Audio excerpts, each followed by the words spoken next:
はやぶさ、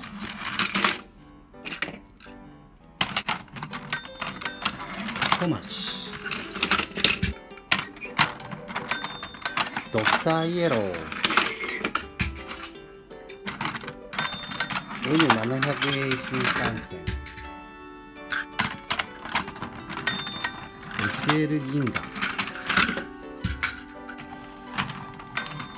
南海ラピート、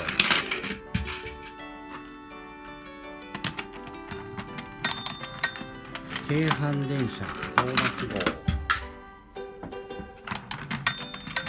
アソボーイ、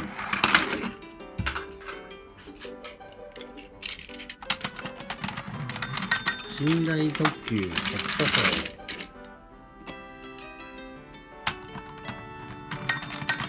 旭山動物園号、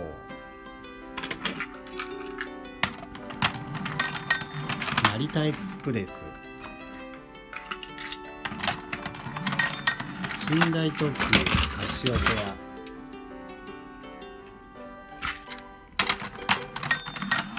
N700A 新幹線、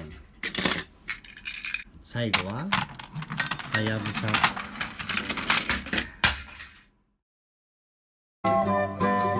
はい、今日もやりチャンネルを見てくれてありがとう。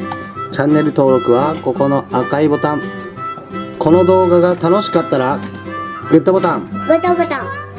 次の動画見るときはこの水色のやりチャンネルボタン。するとこっからやりチャンネルの動画がいっぱい見れますよ。ではまた次の動画楽しみにしてね。バイバイ。